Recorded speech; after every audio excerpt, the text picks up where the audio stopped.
7월 22일 법률방송 로투데이 시작하겠습니다.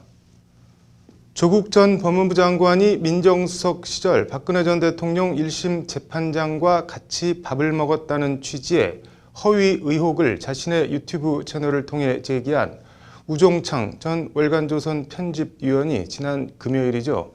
명예훼손 혐의 1심 결심 공판에서 징역 8개월 실형을 선고받고 법정에서 구속됐습니다. 마치 무슨 흑막이 있는 것처럼 조국 전 장관과 재판장이었던 김세윤 부장판사의 명예를 심각하게 훼손했다는 것이 재판부 판단입니다. 언론 혹은 언론을 빙자한 이른바 유튜버들의 악의적인 허위 왜곡 보도 어떻게 해야 할까요? 오늘 로투데이는 악의적 왜곡 보도에 대한 징벌적 손해배상 제도 얘기해 보겠습니다. 먼저 신세아 기자가 언론을 상대로 한 민사소송 현황이 어떻게 되는지 알아봤습니다.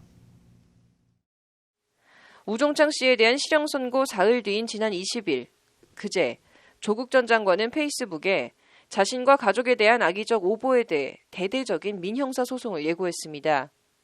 조 전 장관은 먼저 작년 하반기 저와 제 가족 관련해 엄청난 양의 허위과장 추측 보도가 있었지만 청문회 준비, 장관 업무 수행, 수사 대응 등으로 도저히 대응할 여력이 없었다고 적었습니다. 조 전 장관은 그러면서 그러나 이제는 언론사를 대상으로 언론 중재 및 피해 구제 등에 관한 법률상 반론 보도 및 정정 보도를 적극적으로 청구하고 기사 작성 기자 개인을 대상으로 손해배상 청구를 할 것이다라고 밝혔습니다. 이어 조 전 장관은 동법이 허용하는 신청 기간이 지난 기사, 언론이 아닌 개인 유튜브 내용의 경우에는 민법상 손해배상 소송을 진행할 것이다. 그리고 불법성이 심각한 경우는 형사고소를 병행할 것이다 라고 말했습니다.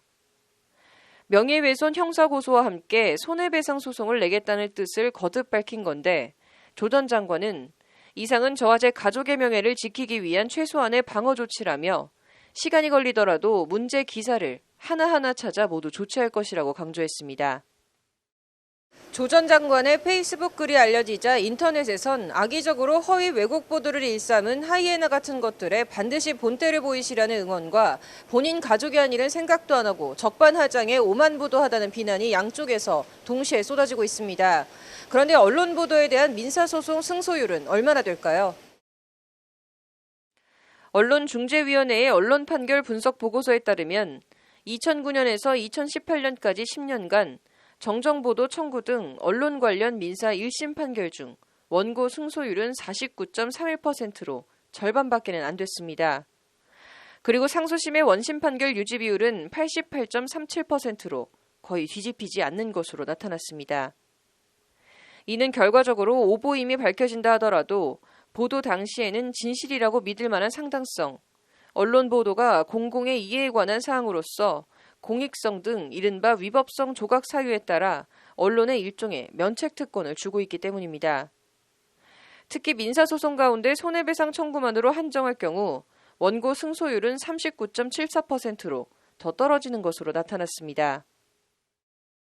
사실 그 언론 보도 피해 소송을 가보면 그 공익적이거나 진실이라고 믿을 만한 상당한 이유가 있다면 위법성 조각 사유가 있어요. 언론에 대해서는. 그러니까 그만큼 우리나라 법원은 언론의 자유를 보장을 해주고 있는데 그에 비해서 책임과 관련돼서는 좀 너무 이렇게 현실적이지 않았다. 언론을 상대로 이긴다 하더라도 손해배상 액수 산정이 인색하다는 지적과 비판도 있습니다. 일단 원고들의 청구액 평균은 2억 원이 넘는 것으로 나타났습니다.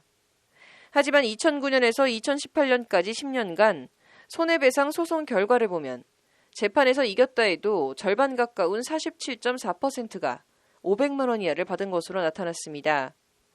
이어 500만 원 이상 1000만 원 이하가 23.4%, 1000만 원 이상 2000만 원 이하가 14%, 2000만 원 이상 5000만 원 이하는 10.2%, 5000만 원 이상은 4%밖에는 되지 않는 것으로 나타났습니다. 요약하면 언론 보도 손해배상을 내봐야 10명 가운데 4명 정도만 이기고 이긴다 해도 그 절반은 500만 원도 채 받지 못한다는 얘기입니다. 변호사비나 인지대 등 소송 비용 정도밖에는 안 되는 액수로 시간과 노력을 들여 소송을 할 실익이 없고 저 정도 금액으로 언론사나 기자가 눈이나 깜빡하겠냐는 비판이 나오는 이유입니다. 손해배상액이 이제 실제 요구하는 것보다 이제 굉장히 적은 액수만 미자료로 인정이 되는 그런 경향, 이제 많이 지적이 돼 왔는데, 그래서 이제 그러니까 이게 단순히 물론 이제 건수가 최근에 민사로 이제 언론 보도 피해 관련해서 이제 손해배상 거는 건수가 이제 많아지긴 했는데 과거보다도 더 줄어들고 있는 걸로. 언론에 의해 간첩으로 단정되고 낙인 찍힌 유우성 간첩 조작 사건. 세월호 당시 해경구조 실태와 문제점을 지적했다 언론에 의해 거짓말만 일삼는 허언증 환자로 몰렸던 홍가희 씨 등. 정치인과 일반인을 가리지 않고 언론의 악의적 허위 왜곡 보도로 피해를 본 사례는 일일이 손으로 꼽기 힘들 정도입니다. 악의적인 허위 왜곡 보도에 대해선 징벌적 손해배상을 가해야 한다는 목소리가 끊임없이 제기되고 있는 이유입니다. 법률방송 신세아입니다. 언론의 악의적 허위 왜곡 보도 관련 지난주 금요일 대한변협에선 언론에 대한 징벌적 손해배상 제도 토론회가 열렸습니다. 이 토론회에서 주제 발표를 맡은 장철준 단국대 법대 교수는 언론 보도는 명예훼손 등 형사 영역이 아닌 손해배상 등 민사적 방법으로 풀어나가는 게 이상적이라며 징벌적 손해배상 제도 도입 필요성을 역설했습니다. 왜 징벌적 손해배상 제도를 도입해야 하는지, 표현의 자유 옥죄기라는 반대쪽 비판에 대해선 어떻게 생각하는지 등 장철준 교수를 만나서 얘기를 들어봤습니다. 계속해서 신세아 기자가 전해드립니다. 국회엔 현재 더불어민주당 정청래 의원 대표 발의로 언론이 악의적으로 인격권을 침해했을 경우 피해액의 최대 3배까지 징벌적 배상을 가할 수 있는 언론중재법이 발의돼 있습니다. 가짜뉴스나 의도가 있는 허위 왜곡 보도로 인해 먹잇감이 된 당사자는 말할 것도 없고 사회적으로도 폐해가 엄청나게 심각한데 민사적인 처벌은 솜방망이라는데 징벌적 손해배상 도입 문제의식이 있습니다. 아까 말씀드렸다시피 손해배상의 액수 자체가 실질적으로 현실화되고 있지 않기 때문에 그 규범의 위하력 자체가 굉장히 약한 수준입니다. 그래서 언론 보도를 하는 사람 입장에서는 그 손해배상, 적은 손해배상 그냥 물어주고라도 나의 어떤 보도의 뜻을 관철하겠다라고 하는 그런 의도가 가능한 정도의 상황이기 때문에, 반면에 그 언론 보도의 대상이 된 피해자라고 하면 피해자의 입장에서는 배상받을 수 있는 액수가 터무니없이 적어서 굉장히 억울하게 느낄 수 있는 그런 환경에 있다. 환경. 결국 잘못된 언론 환경을 바꾸기 위한 조치가 필요하고 그 방향은 형사처벌 강화가 아닌 원인에 대한 결과, 행위에 대한 사적 책임을 부담하는 민사로 해결해야 한다는 것이 장철준 교수의 제언입니다. 그러면서 장철준 교수는 언론을 상대로 한 민사소송의 경우는 국민참여재판으로 진행할 것으로 제안했습니다. 무엇이 가짜뉴스고 악의적 왜곡 보도인지, 그 폐해가 어느 정도인지, 그에 합당한 손해배상은 어느 정도나 되어야 하는지를 법관 개인이 아니라 건전한 상식을 가진 시민들의 눈으로 판단하게 하자는 겁니다. 그래서 개인적인 제안으로는 국민의 눈에서 판단하는 게 가장 저는 합리적으로 생각하거든요. 그러니까 법관의 입장에서 이게 가짜인가 진짜인가, 그리고 가짜뉴스를 만들지 않기 위해서 얼만큼 노력했는가, 악의적인 의도가 있었는가 없었는가를 어떤 사법관의 입장에서 그것을 판단하는 것보다는 국민의 눈높이에서 직접 언론과 국가가 혹은 언론과 그 상대방이 직접 논쟁할 수 있는 장을 이렇게 마련해 주는 것.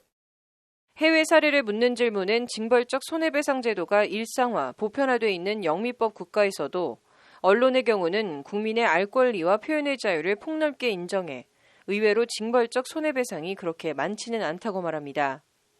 하지만 일단 악의적인 왜곡 허위 보도라고 판단이 되면 언론사가 문을 닫을 정도로 세게 배상금을 부과해 책임을 엄격하게 묻는다는 것이 장철준 교수의 설명입니다.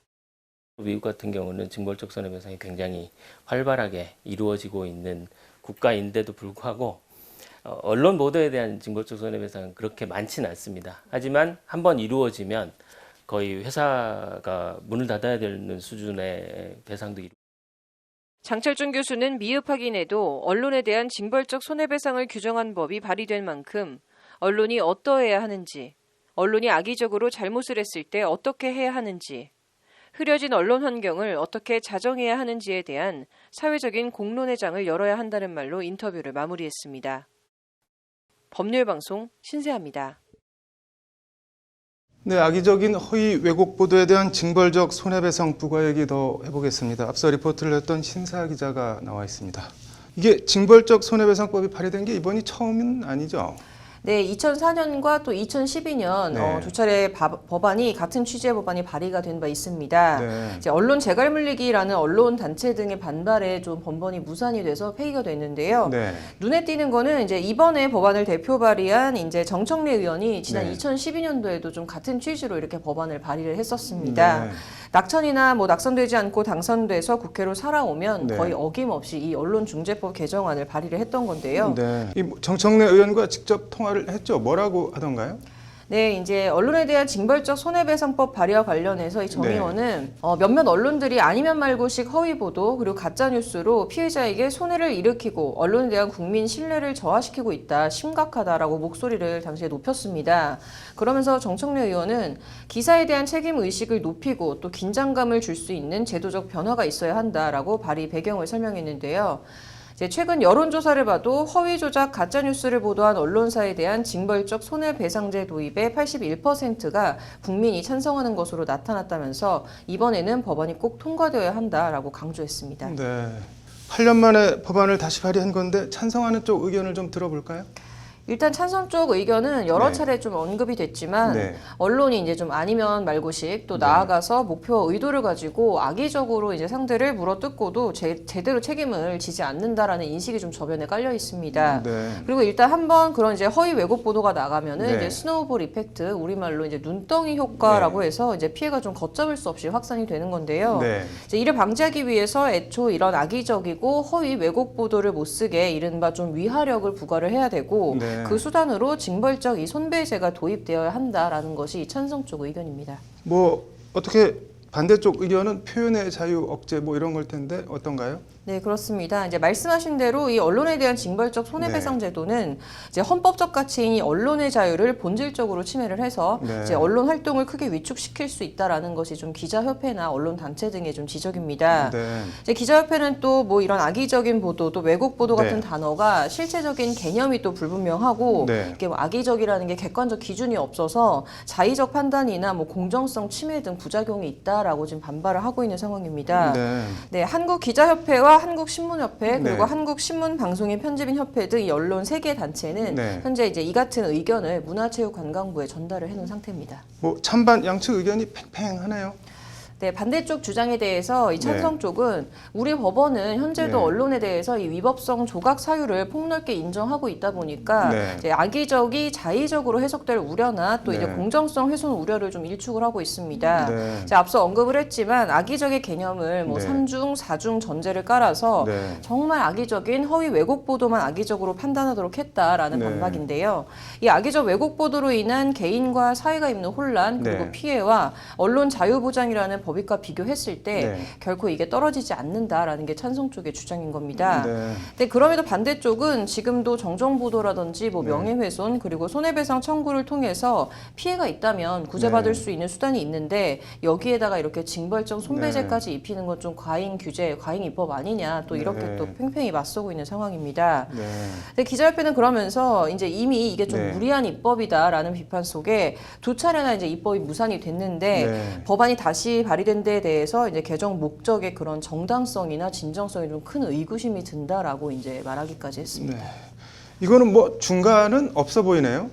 네, 뭐 일단 영국 옥스퍼드대 부설 로이터 저널리즘 연구소가 발간했던 이 디지털 뉴스 리포트 2020에 따르면 네. 이제 우리나라는 조사 대상 40개 나라 가운데 네. 언론 신뢰도가 이제 21%로 굉장히 낮은 비율을 차지를 했습니다. 네. 이제 지난해에도 22%로 최하위를 기록했는데요. 네. 이 로이터 저널리즘 연구소 보고서를 무조건 뭐 믿어야 되는 건 아니지만 네. 우리 언론들이 누리는 자유와 권한에 비해서 뭐 이제 네. 그만큼 신뢰를 받고 있냐 좀 이런 것에 대해서 좀 네. 돌아봐야 되는 것은 것은 좀 분명한 것 같고요. 네. 일단 징벌적 손해배상 관련해서는 이 개정법의 명확성 그리고 구체적 확보를 전제로 언론 환경 개선을 위해서는 좀 필요하다 이런 의견도 있습니다. 네. 이제 다만 언론사에 대해서 이런 무차별적 소송 남발을 막기 위해서는 네. 이제 영국의 부당소송 금지법처럼 네. 이제 좀 상대를 괴롭히기 위해서 지속적이고 또 악의적으로 소송을 계속하게 남발을 하는 경우에 네. 법원이 이런 소제기 자체를 금지하는 이 사전 소송 금지 명령을 내릴 수 있도록 하는 방안도 좀 그 대안으로 제시가 되고 있기도 합니다. 네. 이제 그리고 또 힘 있는 사람들이나 기관들이 네. 이제 언론의 재갈을 물리려고 이른바 이런 봉쇄 소송 같은 것을 냈다가 반소가 인정되는 경우 네. 이제 거꾸로 소송을 낸 쪽에 징벌적 손해배상을 물리는 방안도 좀 거론이 되고 있고요. 네. 이제 어떤 경우든 이런 법안 도입의 궁극적 목표는 네. 이제 언론에 대한 제재나 이제 징벌이 아니라 언론 환경 개선이라는 점에는 뭐 다 같이 인식을 하고 있는 것 같습니다. 뭐 언론도 언론이지만 언론법 적용 안 받는 유튜브들 개인 채널들 이것도 좀 어떻게 규제할 방법을 좀 찾아 같이 논의해 봐야 될 것 같네요. 오늘 잘 들었습니다. 네, 이어서 법조계 소식 전해드리겠습니다.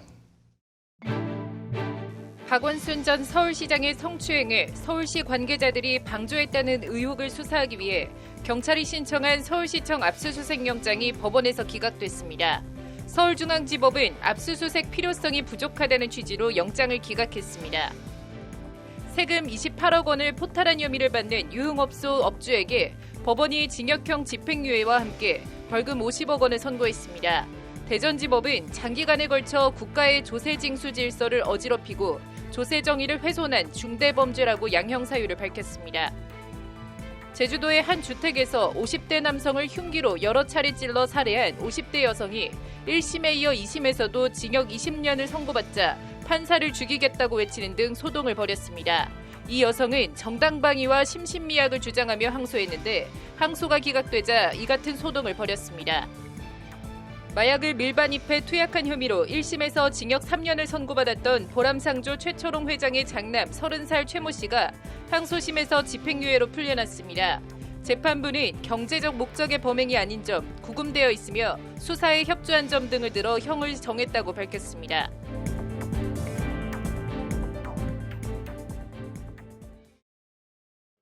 (7월 22일) 법률방송 로투데이 마치겠습니다. 시청해 주셔서 감사합니다.